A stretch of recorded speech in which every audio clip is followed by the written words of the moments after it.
Hello again, everybody, and welcome to the Mike Francesa podcast, part of the Bet Rivers Network. And we wish all of you a very, very happy and Merry Christmas, a very happy and healthy New Year. I hope you enjoy the wonders of Christmas with your family and friends, and have a joyous holiday.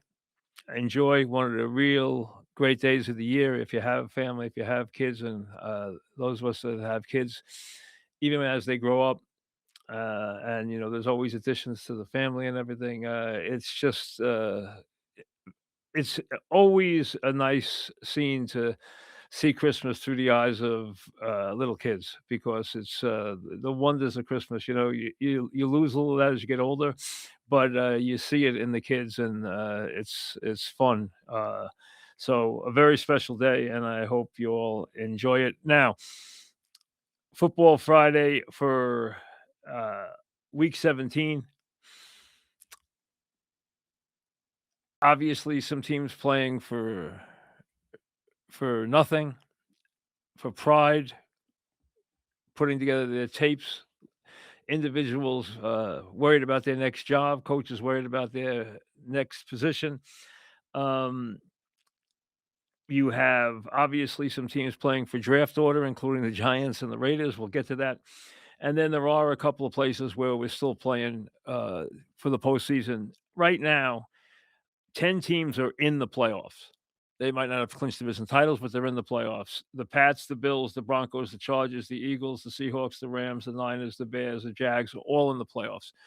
There's 4 spots open, and they will most likely go to Green Bay, Houston, Pittsburgh, and either Carolina or Tampa.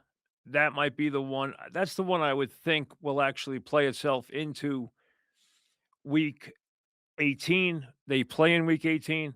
That game will matter unless Tampa falls to Miami. I don't think that will happen, although the way Tampa's been playing, anything is possible. So that's where we are. 10 in, 4 still have to get in. Some of them can do that this weekend. All right, I'll give you a idea what's going on as we go through the games. And obviously, there's injuries to quarterbacks. We know already that McCarthy's not playing, that Brosman will quarterback the Vikings.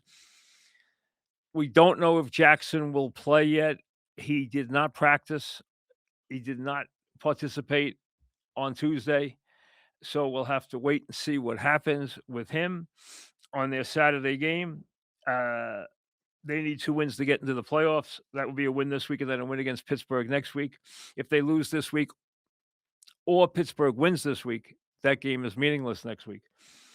Love is practicing, but he has not yet been cleared by the concussion protocol, but he is practicing. Willis has told the team he has a shoulder injury, but he could start if Love can't go. So you will get either Love or Willis for the Packers. You don't know which one yet. I'm starting to think Love because he has been to the meetings and he did get on the practice field. They are just waiting for him to clear the protocol. He has not done that yet. All right. 3 games on Christmas. They did not come out well for the NFL. Cowboys in Washington just playing out the string. Prescott will play. Lions, who are barely alive because if the Packers win 1 game, they're out. And Minnesota. So not a great game there, but the Lions are still technically alive. And then the Broncos and the Chiefs, a game that has been circled all year. Big game for the Broncos, nothing for the Chiefs, and the Chiefs down to a 3rd string quarterback. Chris Oladokun is going to be the quarterback because Minshew went down. Obviously, Mahomes is long done with his surgery. And the Chiefs, let's just say this. Let's just say that Andy hasn't worked them very hard on Christmas week. Okay. Let's just put it quite mildly. If we put it completely bluntly, he has not really worked them very hard on Christmas week. Broncos are in Christmas night. Now, Broncos with a win the division With a win and some help, they can win the 1 seed, but right now they can win the division. They're coming off, obviously, a defeat. The Chiefs, who just agreed to a new stadium, so that's the big buzz there. They got a sweetheart deal, a $3 billion stadium in Kansas. The Chiefs will be the biggest underdogs they have been at home in 50 years. They are 13-point underdogs. They're not gonna put up a big fight. I don't know how many of their stars are gonna play. We'll have to wait and see. It's kinda like hit or miss with these guys now.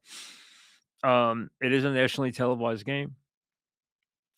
Obviously, the Broncos need the game, so they're gonna play, and their defense is gonna perform. They clinched the division with a win. They wanna finish with the 1 seed. This is all very important to them, as you would expect, and as we said, Kansas City will be the biggest underdog, so think about what has turned in Kansas City, where nobody expects them to win another game this year. But Kansas City, which for 9 years has completely dominated the sport, completely, utterly dominated the sport. They now will not be in the postseason this year, nor will the Lions most likely, nor will the Ravens most likely. So it's going to be a very different year, especially in the AFC,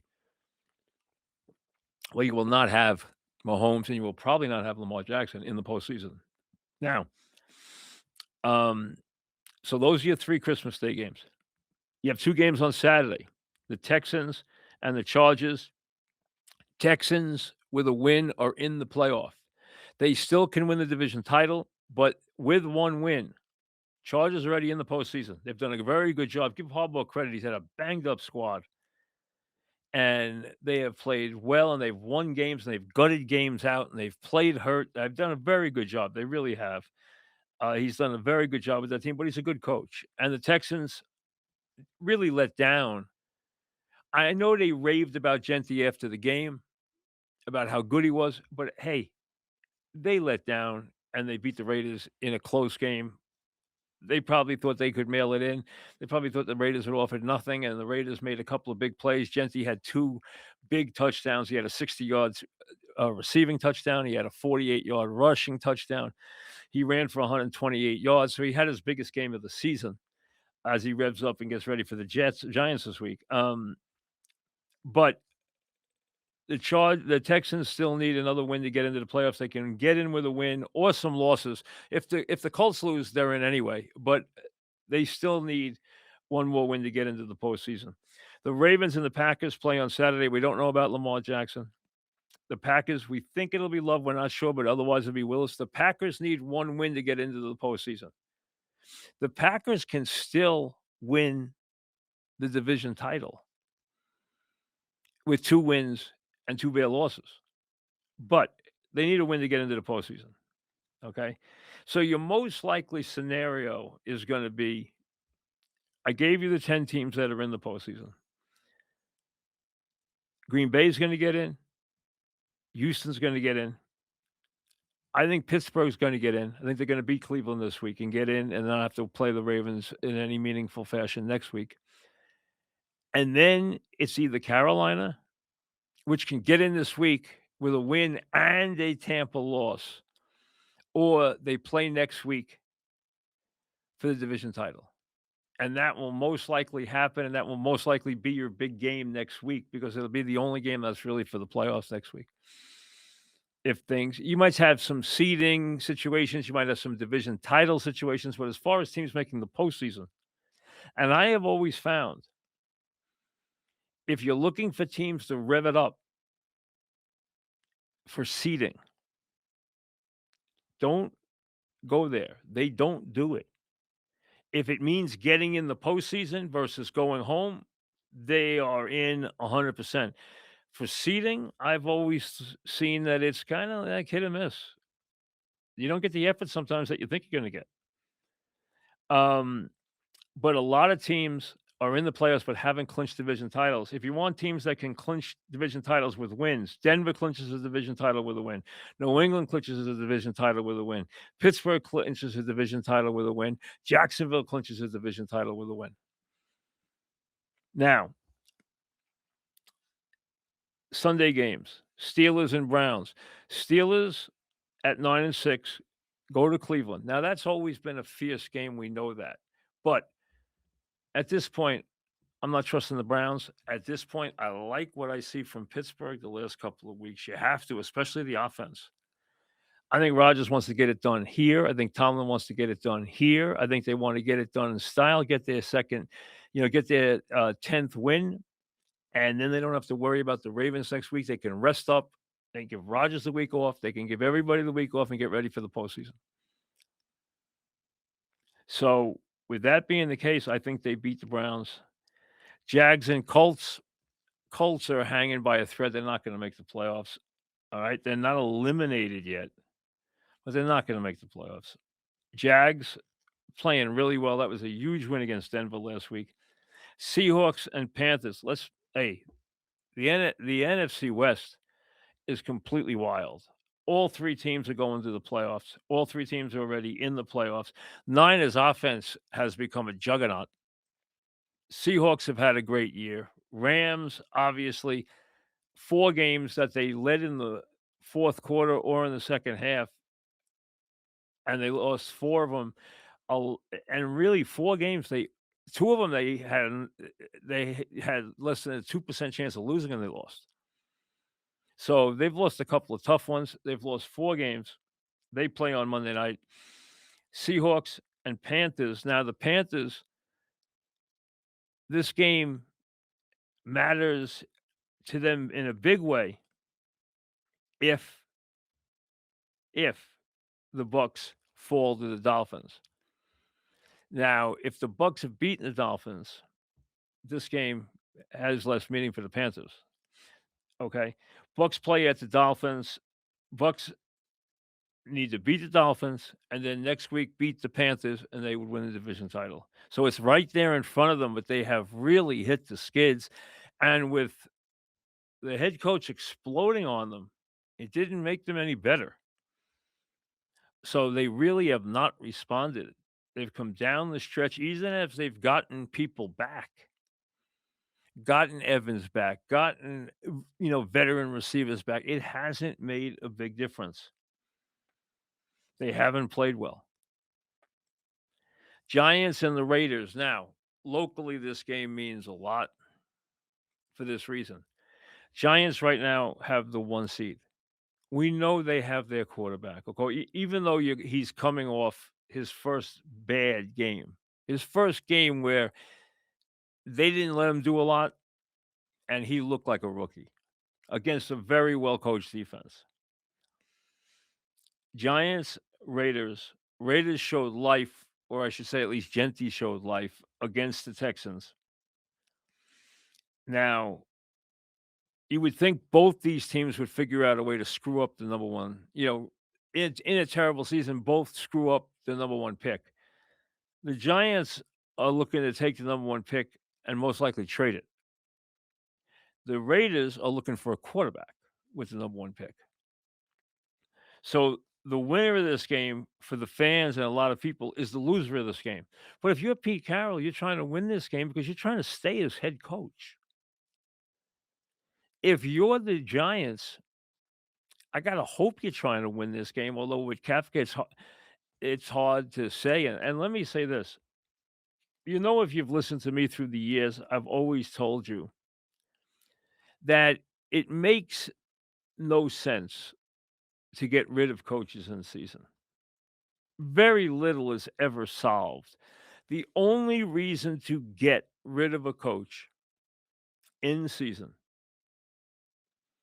is if his behavior has become an issue where you're worried about how he's going to make the franchise look, or there's some conflict or some problem, with a star player, or or a problem with upper management. If there is not something like that, you are far better off just keeping your staff in place for the season. Nothing is gained by this. Look at the Giants. Kefka has been a huge disappointment as the head coach. He hasn't even distinguished himself in any way. Now, I think the Giants partially got rid of Dable because they didn't like the way he was acting, and I think behavior played a part of it. But like I said, there's very little to be gained if you look at it, and nothing has been gained with the Giants. Now, I'm gonna figure both teams are gonna be out there trying to win this game. They're both dreadful teams, so who knows who could win it. The only thing you've seen is that, uh, Dart is not playing with the abandon he played before the concussion, so I don't know if they've told him not to run. They clearly are not calling any design runs for him anymore. So they have taken away one of his very big weapons, which is his legs. Um, they could play Jameis Winston and just play and go that route, but they won't. They're gonna play Dart. I can't say Dart's gonna distinguish himself because he hasn't looked like the same player that you saw early in the season who played with that reckless abandon. He's not playing like that. He's not playing full bore right now. So, with that being the case, I have no idea who wins this game. The Giants could have big problems stopping Genti. They have opened very few holes for Genti this year. I know that the Houston defense said after the game, "Hey, that guy's the real thing." I had him. Anderson said I had him a couple of times, and he just shot by me. He said I went up and shook his hand after the game. He said I was so impressed by his play. He said that guy's going to be a big star. He has been much derided this year but if you've watched their games, which no one has, why would you? He has had no opportunity to run the football. They have greeted him in the backfield of defenders on almost every play. He has had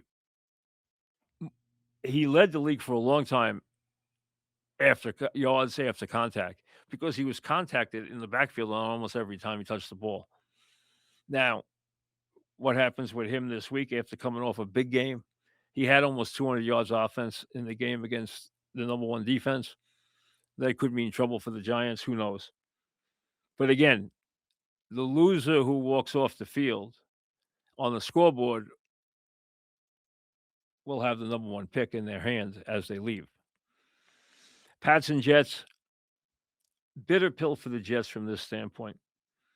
You've watched the Pats have to rebuild while you were rebuilding, and they have done it and done it brilliantly. And now they're sitting here knowing they win the division title with a win over you today. You're 3-12 and looking awful.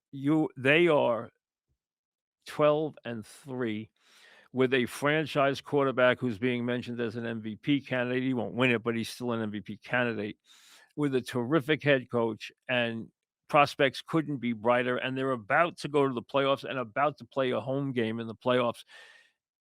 And this rebuild was done at the same time your last rebuild has been happening, and you can't get out of your own way, and they've already rebuilt the whole franchise. It just it just shines a light on how good the Pats are at this and how inept the Jets are at this, which makes it very painful for Jet fans. So the Pats are gonna storm in here.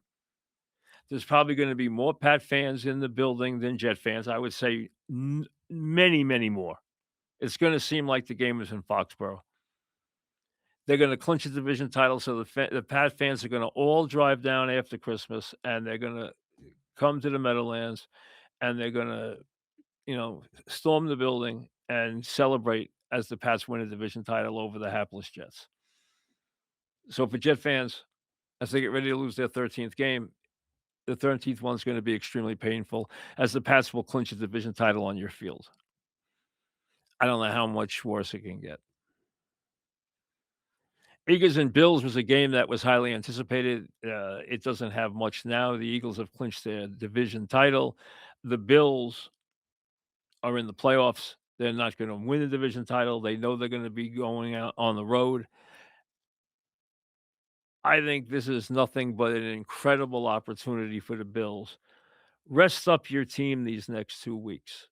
rest up the key guys that need it, whether they're on the offensive line, whether it is Josh Allen, whether it is guys in the secondary, whoever it may be. This is a great opportunity for Buffalo. They don't have to worry about Kansas City. They probably don't have to worry about Baltimore. And what you're going to get is you're going to get the Bills on the road in a building against a team that has quickly ascended, like Denver or the Jets or the Pats. And the Bills are going to steal their hearts in the game and beat them.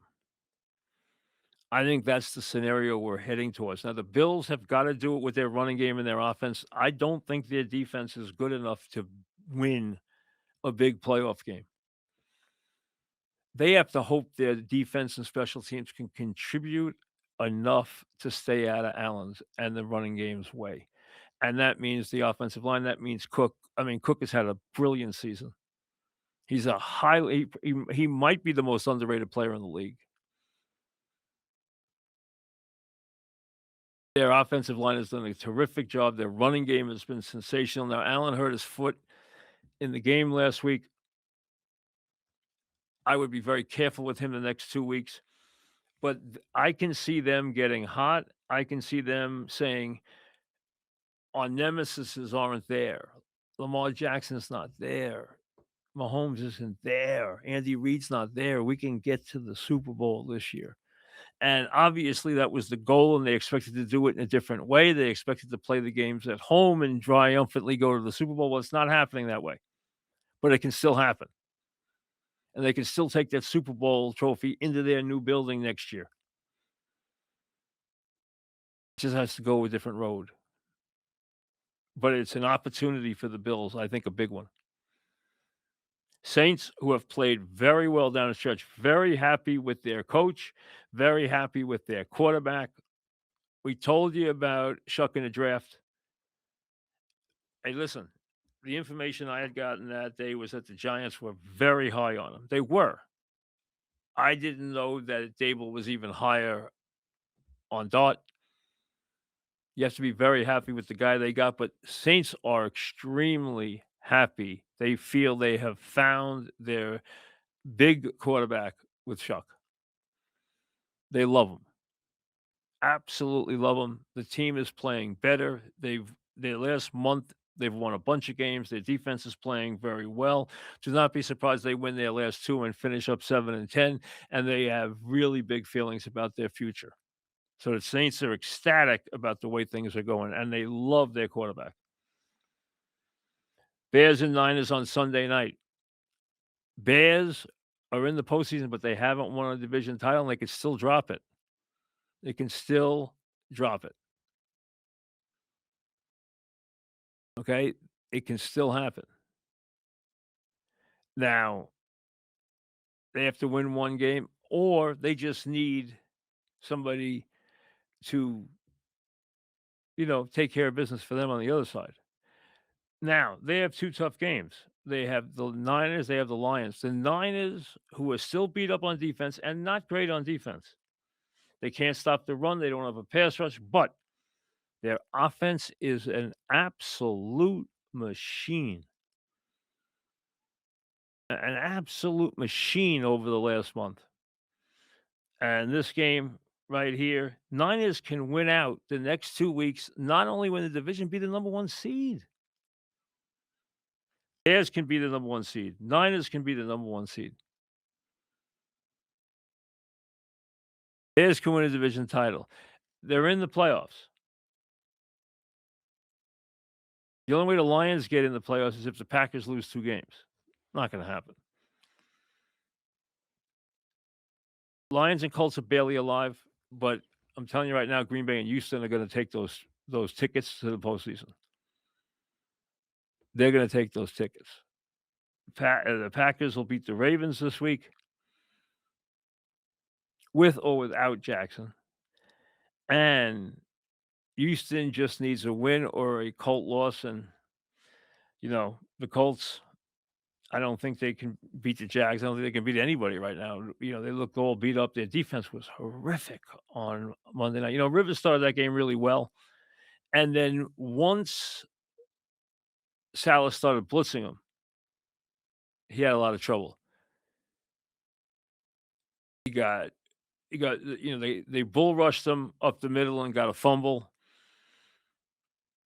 but on the series before that, they had hurried him, and he really started missing targets. Where he was really bad was on his throws to Warren. Warren caught 3 balls in the game. He was targeted 9 times. All the other balls were uncatchable, although on the interception, the pick six, Warren did not run a really professional route. He was sloppy on his route. So he did not help Rivers out, but Rivers underthrew the ball so badly. First of all, I don't know why they took the deep shots. Secondly, he missed the tight end so many times. He had him for a touchdown one time and underthrew him badly. He underthrew, and he also threw him a couple of medicine balls where he could have gotten Warren killed. Warren got hit once so hard it was unbelievable in the back of the head because the ball was underthrown a lot. I like what Rivers did. I thought Rivers, first of all, mentally, he was so into the game and he knows how to run the offense. He runs it so brilliantly. He reads defenses brilliantly. He's a coach. But the bottom line is he just has no arm strength. I think the Bears have had a magical season. I don't think right now they can slow the Niners down. I think that game will probably be a shootout.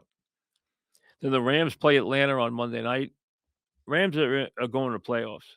And I think they're going to win their last 2 games against Atlanta and Arizona and win 13 games. But you know what? 13 games might not win them the division, which is crazy, but it might not.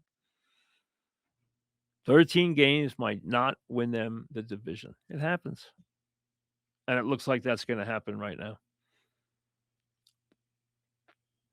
As we said, McCarthy out, fractured hand. Brosman quarterback. McCarthy's not any good. Brosman's worse. Jackson did not practice on Tuesday. The latest injury is a back, but he has a hamstring. He has a knee. He has a shoulder. He has a back. Now, I don't think he's gonna. If he plays, he's not gonna be nearly himself anyway. So I don't know if he plays. Love practiced, went to all the meetings, practiced lightly, was on the practice field, expects to play. He just has not as of yet cleared concussion protocol. And Willis said with his shoulder that if Love can't go, he can go. Yes, he has an injury, but he said he could play with it. And I'll tell you something. Willis is going to be a start. I don't know what his contract is, but I would think the Packers will allow him to go somewhere and become the starting quarterback. I think he will be a starting quarterback in this league next year. I really believe that. He deserves to be a starter in this league. He's good enough to be a starter in this league. I think he should be out there and get it. I think he should get his own team. I don't think there's any question about it. There's not enough good quarterbacks to go around, and I think Willis is a guy who should be starting in the league. I don't think there's any question about it. Without any question. I don't know what the Jets are gonna do next year. If they ever get their hands on a pick that allows them to take a quarterback at the top of the draft, I don't know if they'll play him right away. I don't think Fields will be there next year. I don't know if Taylor can't play. You can't use him as your starting quarterback 6 weeks in a row. He can't last. You could play him for a half. You could play him for 2 games. That's basically all he can do. Because you play him more than that, he's gonna get hurt again. They might have to go out and find a quarterback who can play for them next year. This is a guy I would take a serious look at to be the stopgap if you're looking for one. I think he deserves to have his own team. I really do, in a big way. There are some twos that can quarterback. Mariota is close to being a starter. You can live with Mariota. He's not great. You don't want him to be your starter, but he could be your starter. He's a very, very good backup. Taylor's a good backup, but again, he's not durable. He's old. He's not durable. Willis, I think, is above being a backup. I think he deserves to be a starting quarterback. I think the Dolphins are gonna release Tua, so he'll be out on the market too, and somebody will sign him. But, you have to have the right offense to run Tua, and I think Tua needs to play also in either a dome or warm weather. I don't think he can play in cold weather or where there's a lot of wind. He can't do that. That would be an absolute problem for him in the worst way. Now sign up for the free Mike Francesa newsletter. You'll get exclusive content, contests, and offers.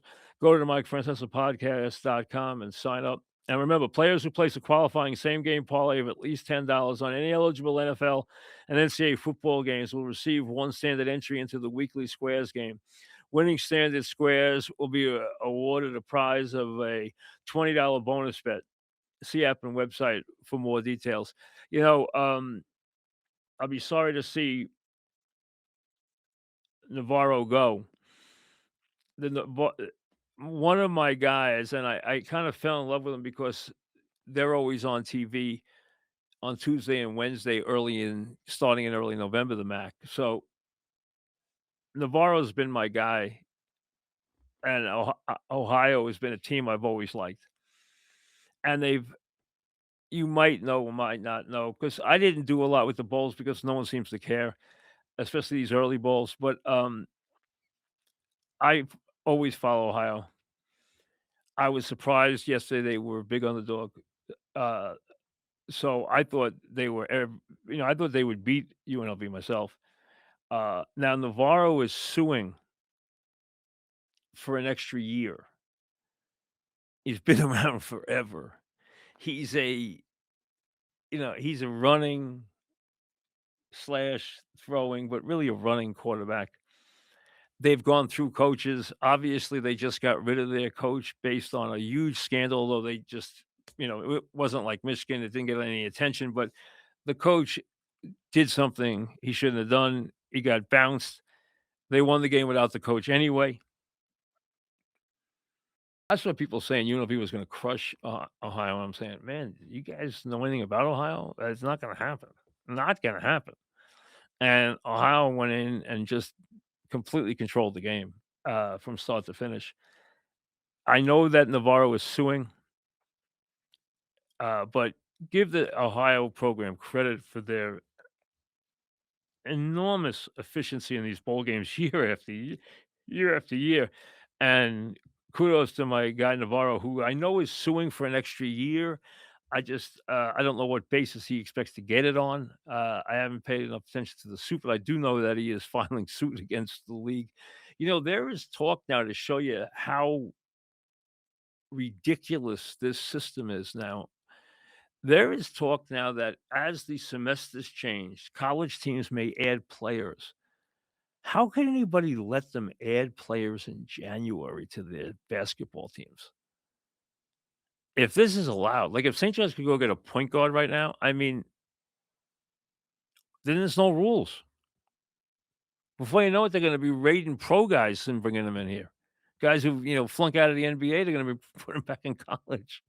There's no rules if you're going to allow guys to come in and as the semester changes and play when the season's already, a third or 40% over.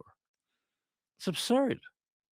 But it's the Wild West right now. There are no rules. You got craziness everywhere. So who knows what the situation is. Um, but I just wanted to mention them because they've been so good. And again, you'd have to be someone who likes college football and pays attention to this stuff to know that they've even been good in these bowl games in recent years, but they have.